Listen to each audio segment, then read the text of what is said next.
Next, we are going to study the Fresnel's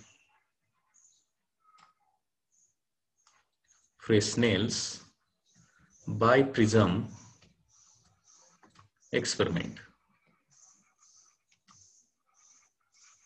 Okay, Fresnel's biprism experiment. तर Fresnel या सायंटिस्टनं हा experiment perform केला होता लाईटचं इंटरफिरन्स स्टडी करण्यासाठी and therefore it is called as Fresnel's biprism experiment. Okay, आता फ्रेस्नेल्स बायप्रिझम एक्सपेरिमेंट मध्ये 2 व्हर्च्युअल कोहेरंट सोर्सेस प्रोड्यूस केले जातात and that is by using biprism. तर बायप्रिझम म्हणजे काय ते सुरुवातीला आपण बघूया. बायप्रिझम. ओके, तर बायप्रिझम कसा फॉर्म केला जातो किंवा बायप्रिझम म्हणजे काय, तर बायप्रिझम इज फॉर्मड बाय, लक्षात घ्या, बायप्रिझम is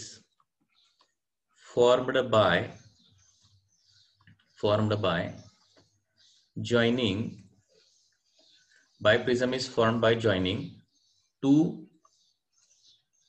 acute angled prisms,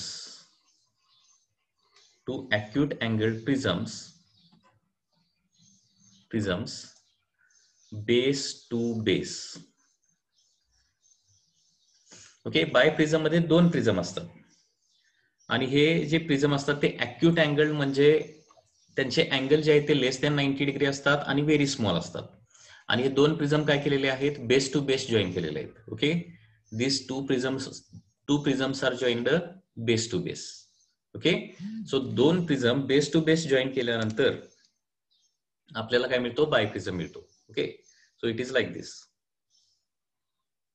so this is the first prism and this is the second prism. किंवा ही डायग्राम अशी पण होऊ शकते. This is the first prism and this is the second prism. हे 2 prism असे base to base join केले जातात किंवा 2 राईट अँगल प्रिझम आपण घेऊ शकतो आणि ते बेस टू बेस जॉईन करू शकतो. ओके, आता बायप्रिझम एक्सपेरिमेंट मध्ये 2 प्रिझम जे बेस टू बेस जॉईन केलेले असतात त्यांचा अँगल किती असतो, तर हे सगळ्यात महत्वाची गोष्ट आहे. तर हा जो अँगल आहे 0.5 डिग्री असतो, हाफ डिग्री. ओके, याला काय म्हणायचं, refracting angle of the prism. Refracting angle of the prism which forms biprism हा 0.5 आणि त्याच्यामुळं बायप्रिझमचा रिफ्रॅक्टिंग अँगल किती येणार, 179 डिग्री येणार, जवळपास 179 डिग्री. लक्षात घ्या, ह्या 2 महत्वाच्या गोष्टी आहेत. ओके, सो याला आपण थिन प्रिझम असंही म्हणू शकतो. Biprism is formed by joining two acute angled prism, acute angle prism किंवा thin prism base to base. Okay, so 2 thin prism base to base join केले की त्याला काय म्हणायचं, बायप्रिझम असं म्हणायचं. लक्षात घ्या, ठीक आहे. तर इथं angle of thin प्रिझम्स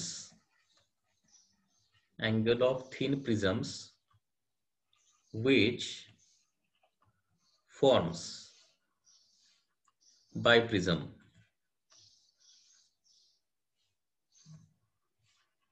is equal to 0.5 degree. हे लक्षात ठेवा. And therefore refracting angle of biprism,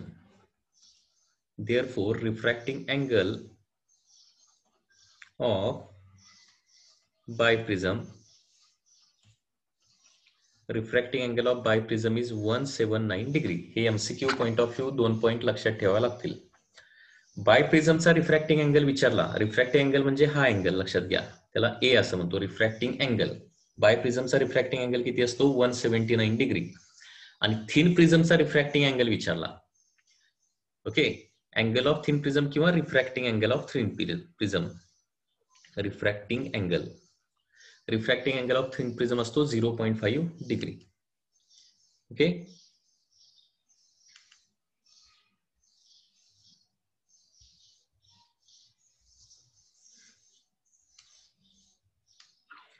आता इथं 2 कोहेरंट सोर्सेस कसे प्रोड्यूस होतात बघा.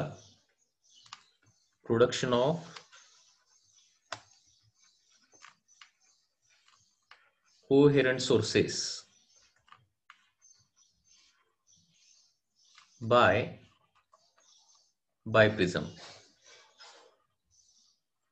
प्रिझम कशा प्रकारे कोहेरंट सोर्सेस प्रोड्यूस करतो लक्षात घ्या.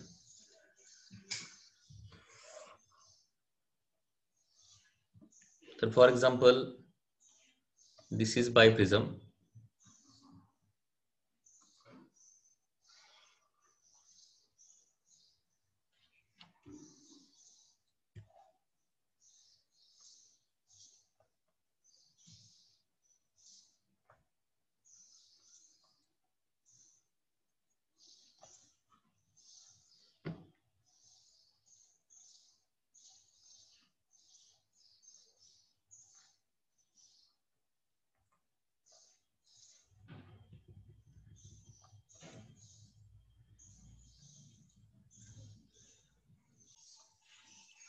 Suppose this is a biprism like this. Okay, biprism म्हणजे दोन प्रिझम असतात लक्षात घ्या. आणि बरोबर इथं काय ठेवलेलं आहे, एक पॉइंट सोर्स ऑफ लाईट ठेवलेला आहे. Point source of light, a point source of light is placed here at this position. आता काय होणार बघा, हा जो पॉइंट सोर्स ऑफ लाईट आहे तो सगळ्या डायरेक्शन लाईट काय करणार आहे, इमिट करणार आहे. आता या सोर्स पासून निघालेली जी लाईट आहे ती काय होणार आहे, वरच्या प्रिझमवर पडणार. आता प्रिझमचं फंक्शन तुम्ही रे ऑप्टिक्स मध्ये स्टडी केलेलं असणार आहे. तर वर जाणारे जे रेज आहेत ते काय होतात, आफ्टर रिफ्रॅक्शन एक तर समोर तरी जाणार नाही तर खाली तरी जाणार आहेत लक्षात घ्या. ओके, सो फॉर एक्झाम्पल हे रेज या पद्धतीनं, वरचा रे फॉर एक्झाम्पल वर जाणारा रे या पद्धतीनं पुढे जाईल. ओके, आणि हा रे इकडे जाणार आहे. सिमिलरली पॉइंट सोर्स यस पासून निघालेले रेज जे खालच्या प्रिझमवर इन्सिडेंट होणार आहेत लक्षात घ्या, ते after refraction they will travel like दिस.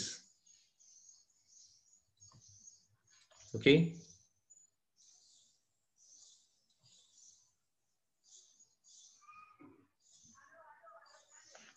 आणि अशा प्रकारे काय होणार आहेत, इथं बायप्रिझमच्या लेफ्ट हँड साईडला एकच सोर्स आहे, परंतु बायप्रिझमच्या राईट हँड साईड कडून आपण जर बघितलं तर काय होणार आहेत, आपल्याला इकडून दोन पॉइंट मधून लाईट येत असल्याचं आपल्याला अपियर होणार आहे. ओके, म्हणजे हे जे दोन वेव्स आहेत लक्षात घ्या, या दोन वेव्स कुठून आल्यासारख्या वाटणार आहेत, फ्रॉम, म्हणजे ते पाठीमागे एक्सटेंड केल्यानंतर they appears to come from this point. They appears to come from this point and therefore आपल्याला वाटेल की इथे एक सोर्स ऑफ लाईट आहे. आणि त्याचबरोबर हे जे दोन रेज आहेत किंवा त्याच्यामधले सगळे रेज जे आहेत ते इथून आल्याचं आपल्याला अपियर होणार आहे आणि इथे एक सोर्स असल्याचा आपल्याला भास होणार आहे, अपियर होणार आहे लक्षात घ्या. ठीक आहे, तर या पद्धतीनं एका सोर्सचं दोन सोर्सेस मध्ये कन्व्हर्जन करायचं काम हा काय करणार आहे, बायप्रिझम करणार आहे लक्षात घ्या. आणि जिथं या दोन व्हर्च्युअल कोहेरंट सोर्सेस पासून निघणाऱ्या वेव्स इंटरफेअर होणार आहेत त्या ठिकाणी तुम्हाला काय मिळणार आहे, interference pattern, bright band, dark bands मिळणार आहेत लक्षात घ्या. या रिजन मध्ये जिथं दोन्ही सोर्सेसच्या वेव्हचं मिक्सिंग होणार आहे, सुपरपोजिशन होणार आहे लक्षात घ्या, त्याच रिजन मध्ये फक्त आपल्याला इंटरफेरन्स पॅटर्न दिसणार आहे. So this is the working of the biprism. Biprism जो आहे तो या पद्धतीनं दोन कोहेरंट सोर्सेस प्रोड्यूस करतो. म्हणजे थोडक्यात बायप्रिझम मध्ये दोन प्रिझम असतात. ओके, आणि हे दोन प्रिझम काय करतात, एका सोर्सचे दोन व्हर्च्युअल कोहेरंट सोर्सेस तयार करतात. तर इथं तयार झालेले सोर्सेस जे आहेत ते कसे आहेत, these are biprism produces. Okay, biprism produces two virtual coherent sources, two virtual coherent sources from a single source, from a single source. आता इथं सगळ्यात महत्वाची आणखी एक गोष्ट काय की बायप्रिझम एक्सपेरिमेंट मध्ये समजा तुम्हाला असं विचारलं की इथं दोन कोहेरंट सोर्सेस प्रोड्यूस होतात, तर हे डिव्हिजन ऑफ अँप्लिट्यूड न होतात का डिव्हिजन ऑफ वेव्हफ्रंट होतात, हे एक सगळ्यात महत्वाची गोष्ट आहे. तर इथं डिव्हिजन ऑफ काय होणार आहे, here there is a division of wavefront will be there. Okay, biprism experiment मध्ये डिव्हिजन ऑफ वेव्हफ्रंट काय होणार आहे, 2 सोर्सेस क्रिएट होणार आहेत. Okay, so coherent sources are produced by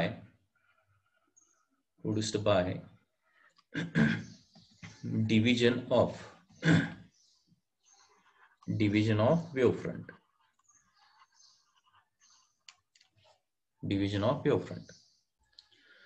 So here you can see that how to produce coherent sources. Coherent sources produce करायच्या 2 method आहेत. एक म्हणजे डिव्हिजन ऑफ वेव्हफ्रंट आणि डिव्हिजन ऑफ एम्प्लिट्यूड.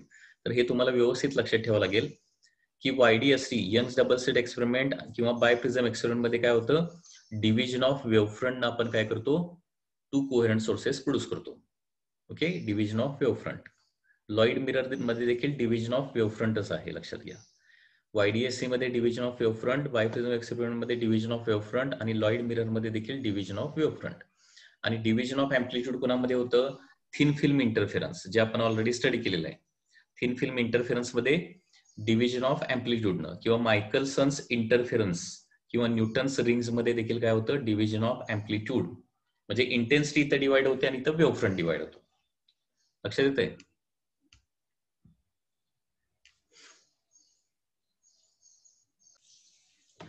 हा, आता बायप्रिझम एक्सपेरिमेंट कसा असतो नेमका ते आपण बघूया. बायप्रिझम एक्सपेरिमेंट.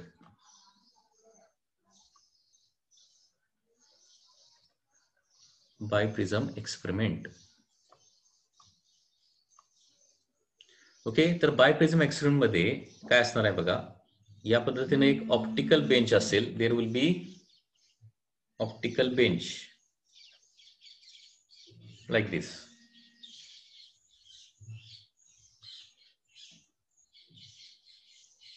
ऑप्टिकल बेंच म्हणजे एक प्रकारचा रेक्टँग्युलर प्लॅटफॉर्म असणार आहे. Okay, optical bench means rectangular platform. So biprism experiment मध्ये फर्स्ट ऑफ ऑल काय असतं, एक ऑप्टिकल बेंच असतो. ऑप्टिकल बेंच म्हणजे काय असणार आहे, इट इज अ प्लॅटफॉर्म असणार आहे. It is provided with levelling screws. These are the level screws, म्हणजे हे स्क्रू फिरवून आपण त्याची हॉरिझॉन्टल लेवल एक्झॅक्टली मेंटेन करू शकतो. या ऑप्टिकल बेंचवर 4 vertical stands are mounted. 4 vertical stands are mounted on this optical bench. हे व्हर्टिकल स्टँड्स याच्यावर लावलेले असतात. So this is the first stand.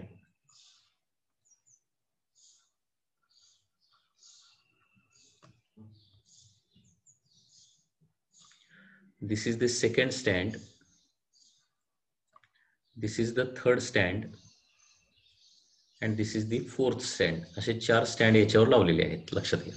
4 vertical stands are mounted on this optical bench. Okay, हे stand जे आहेत ते आपण एक दुसऱ्यांच्या एकमेकांच्याकडे काय करू शकतो, आपण मूव्ह करू शकतो. We can move towards each other. These optical stands can be moved towards or away from each other like this. Okay, आणि या व्हर्टिकल स्टँड्सवर काय काय माउंट केलेलं आहे, there is a slit.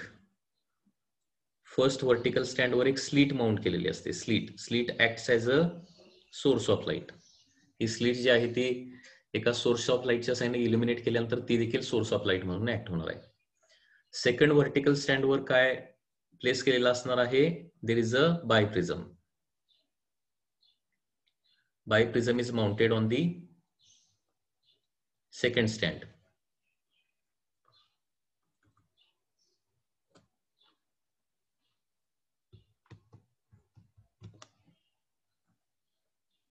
So this is the second stand on which biprism is mounted like this.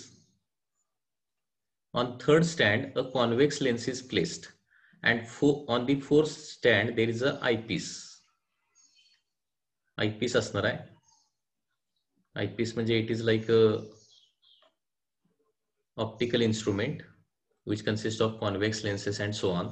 Okay, याला eyepiece असं म्हणतो. आणि याच्यामधून काय करू शकतो आपण, इंटरफेरन्स पॅटर्न ऑब्झर्व करू शकतो.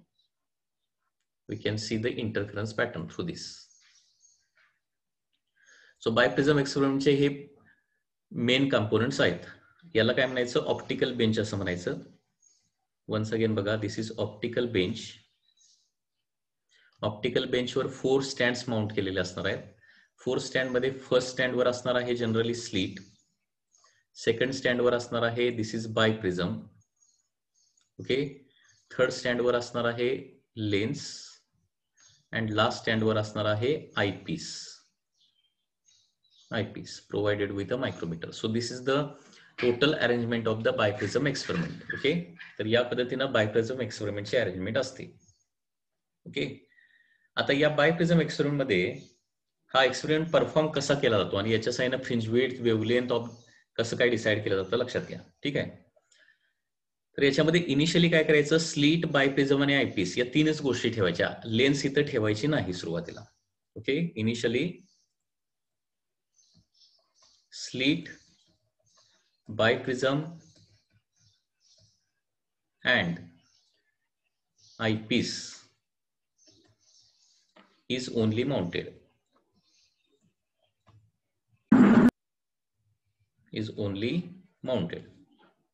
Okay, सुरुवातीला स्लीट, बायप्रिझम आणि आयपीस या तीनच गोष्टी काय केलेल्या असतात, या ऑप्टिकल बेंचवर ठेवलेल्या असतात, माउंट केलेल्या असतात. ठीक आहे, slit is made narrow. Slit is made narrow म्हणजे एक्सपेरिमेंट कसा परफॉर्म केला जातो बघा. स्लीट जी आहे ती नॅरो केली जाते, म्हणजे त्याची विड्थ जी आहे जेवढी मिनिमम पॉसिबल ठेवता येईल तेवढी ठेवली जाते. Slit is made narrow and it is illuminated by a monochromatic source of light. Monochromatic source of light. Okay, slit एकदम नॅरो करायची आहे, त्याची विड्थ कमीत कमी असली पाहिजे आणि ती कशाच्या साहाय्याने इल्युमिनेट करायची, एका मोनोक्रोमॅटिक लाईटच्या साहाय्याने ती इल्युमिनेट करायची आहे. ओके, त्याच्यासाठी आपल्याला काय करावं लागेल, या साईडला लेफ्ट हँड साईडला, त्याच्या लेफ्ट हँड साईडला आपल्याला एक सोर्स ऑफ लाईट ठेवावा लागेल. म्हणजे सोर्स ऑफ लाईटची लाईट ह्या स्लीटवर पडणार. स्लीट म्हणजे माहिती आहे ना, कार्डबोर्ड मध्ये काय करायचं, एक नॅरो रेक्टँग्युलर ओपनिंग करायचं. ओके, नॅरो ओपनिंग असणार आहे कार्डबोर्ड मध्ये. ओके, त्याच्यानंतर बायप्रिझम जो आहे तो रोटेट करायचा आहे आणि अशा प्रकारे रोटेट करायचा की त्याची जी रिफ्रॅक्टिंग एज जी आहे, refracting edge it should be parallel to the slit. Okay,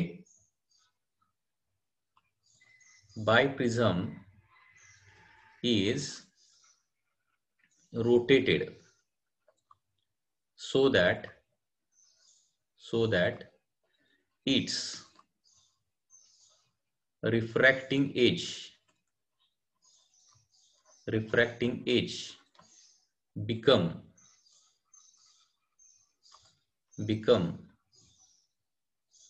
parallel, refracting edge become parallel to slit.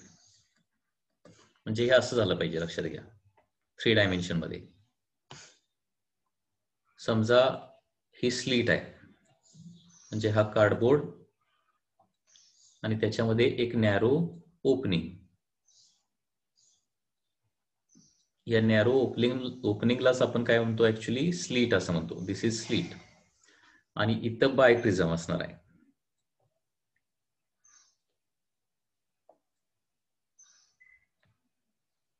This is your बायप्रिझम. Okay, ही झाली रिफ्रॅक्टिंग एज.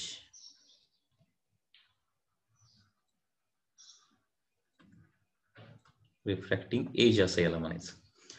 तर त्या बायप्रिझमची ही जी रिफ्रॅक्टिंग एज जी आहे, म्हणजे इथं अँगल किती तुमचा असणार आहे, 179 डिग्री असणार आहे.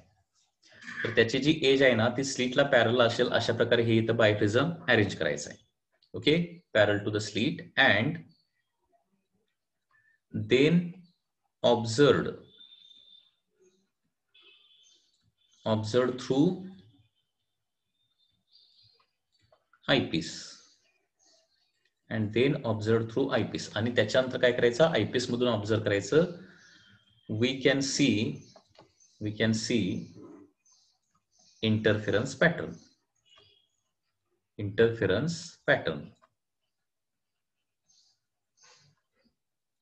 ओके, इंटरफेरन्स पॅटर्न आपल्याला दिसणार, म्हणजे ब्राईट बँड, डार्क बँड दिसणार आहे.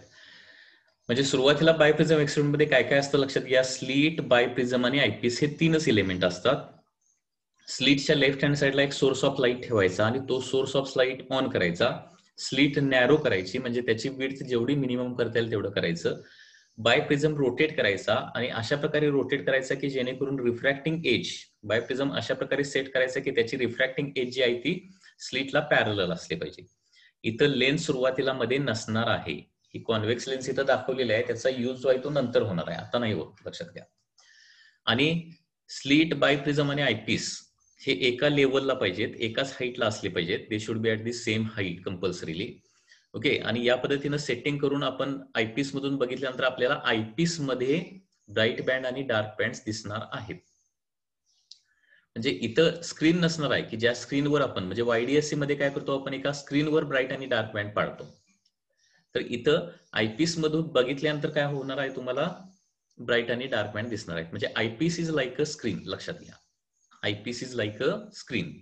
म्हणजे इथं समजा तुम्हाला विचारलं की कॅपिटल डी, बायप्रिझम एक्सपेरिमेंट मध्ये कॅपिटल डी म्हणजे काय असणार आहे, तर capital D is the distance between slit and the eyepiece. हे जे डिस्टन्स आहे ना ते कॅपिटल डी असणार आहे. Slit and the eyepiece, that is the capital D. Slit आणि आयपीस मधलं जे डिस्टन्स आहे त्याला काय म्हणायचं, कॅपिटल डी असं म्हणायचं. कारण या eyepiece acts like a screen. म्हणजे एक्झाम मध्ये बायप्रिझम एक्सपेरिमेंटचा प्रॉब्लेम आला तर त्याच्यामध्ये कॅपिटल डी कसं आयडेंटिफाय करायचं, लक्षात आलं का बघा.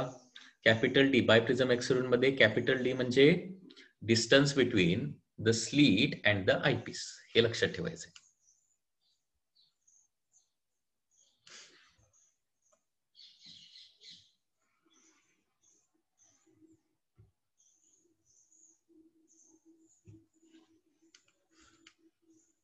Okay.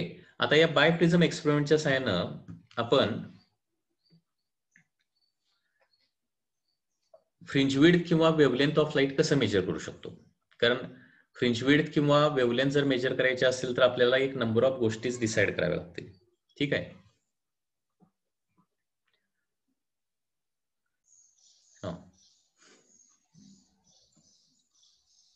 So in biprism experiment,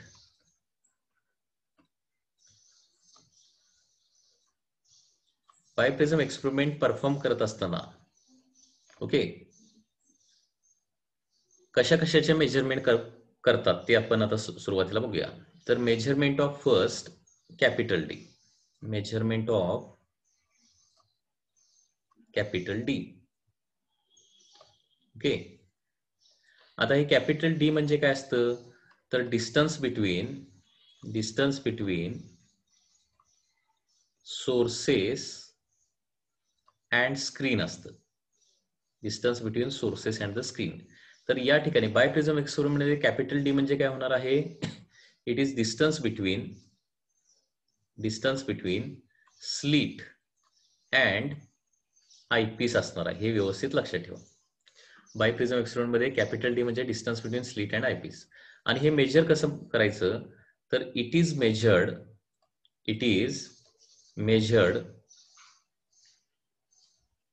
by using scale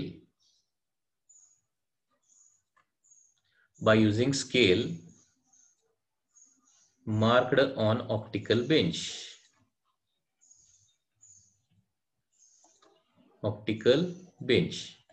म्हणजे लक्षात घ्या, हा जो ऑप्टिकल बेंच आहे लक्षात घ्या. So this is the optical bench.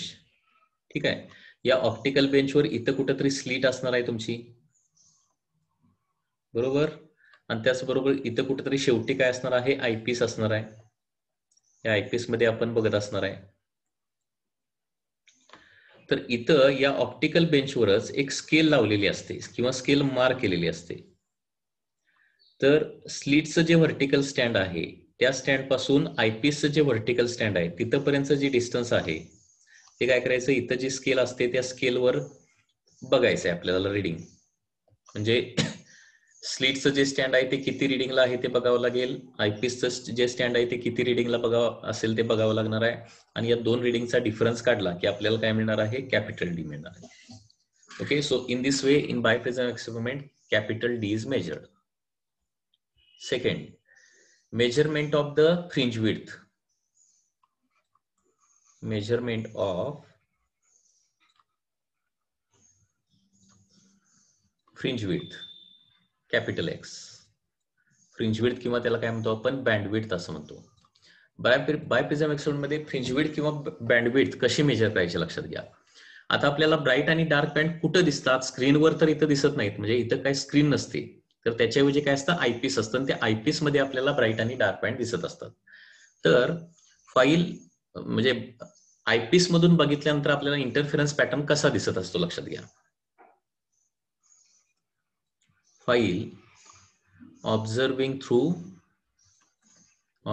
through eyepiece, we can see alternate bright band and dark bands along with a cross wire. म्हणजे eyepiece मधून ज्यावेळी आपण बघतोय ना, त्यावेळी आपल्याला या पद्धतीनं काहीतरी दिसणार आहे. म्हणजे हा आयपीसचा सर्क्युलर रिजन दिसणार आपल्याला. पहिली महत्वाची गोष्ट म्हणजे सर्क्युलर रिजन दिसेल, आणि या सर्क्युलर रिजन मध्ये तुम्हाला असे काय दिसणार आहेत? अल्टरनेट व्हर्टिकल ब्राईट आणि डार्क बँड्स दिसणार आहेत.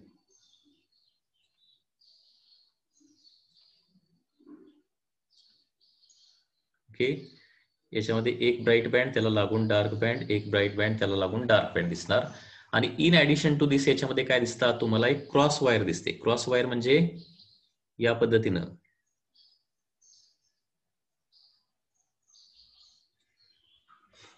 प्लस मायनस, म्हणजे प्लस साइन सारखं एक वायर दिसते. याला काय म्हणतो आपण? क्रॉस वायर असं म्हणतो. क्रॉस वायर, ठीक आहे. And this cross wire can be moved by using micrometer. ही रेड किंवा पिंक कलरचं जे दाखवलेलं आहे त्याला क्रॉस वायर. म्हणजे तुम्ही बघितलेलं असेल एका बायनोक्युलर किंवा दुर्बिणीमधून बघितलं तर तुम्हाला त्याच्यामध्ये प्लस साइन दिसतं ना, तसं या आयपीस मध्ये देखील तुम्हाला प्लस साइन दिसतं किंवा क्रॉस वायर दिसते. And this cross wire can be adjusted by, याच्या खाली काय केलेलं असतं? इथं एक मायक्रोमीटर स्क्रू प्रोव्हाइड केलेला असतो. 1 micrometer screw is provided. Okay, this is eyepiece, this is micrometer screw.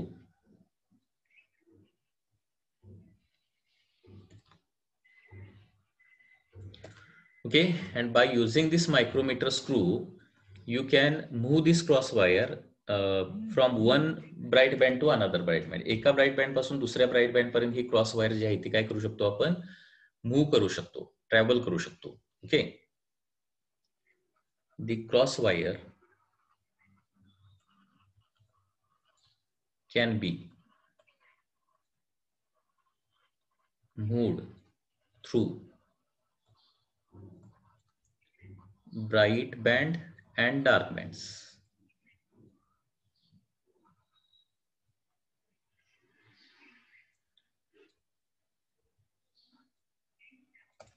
Bright आणि डार्क बँड मधून ही क्रॉस वायर आपण मूव्ह करू शकतो. ओके, पुढे बघा. आता फ्रिंज विड्थ कशी मेजर करायची? कॅपिटल एक्स कसं मेजर करायचं? तर काय करायचं? Initially cross wire is matched to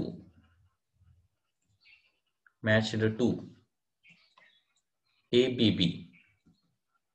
cross wire हा मायक्रोमीटर स्क्रू फिरवायचा आणि क्रॉस वायर कुठल्या तरी एका ब्राईट बँडला एक्झॅक्टली काय करायचं? कोइन्साइड करायचं, मॅच करायचं. Initially cross wire is matched to a bright band and reading R1 is noted. Reading R1 is noted. म्हणजे तिथं जो मायक्रोमीटर आहे तो मायक्रोमीटर फिरवून आपण काय करू शकतो? ते क्रॉस वायर जे आहे ते एका ब्राईट बँडला मॅच करू शकतो, आणि त्या मायक्रोमीटरवर रीडिंग असतं. ओके, ते रीडिंग R1 नोट डाऊन करायचं. त्याच्यानंतर काय करायचं? Then cross wire is moved and matched to nth bright band. From that band, that bright band. म्हणजे सुरुवातीला ब्राईट बँड जो आहे तिथून तिसऱ्या, चौथ्या, पाचव्या, सहाव्या, सातव्या, आठव्या म्हणजे एका यंथ ब्राईट बँडला, त्या ब्राईट बँड पासून आपण मोजायचे, दिसतात आपल्याला तिथे ब्राईट बँड, 10वा किंवा 11वा ब्राईट बँड, त्याला बरोबर काय करायचे, निहून ती क्रॉस वायर शिफ्ट करायची आणि त्या 11व्या ब्राईट बँडला, 10व्या ब्राईट बँडला काय करायचे, जे काय असेल ते यंथ ब्राईट बँडला मॅच करायचं. And reading R2 is noted. R2 is noted. आणि हे दोन रिडिंग R1 R2 मिळाल्यानंतर देअरफॉर फ्रिंज विड्थ कशी मिळणार मग आता, फ्रिंज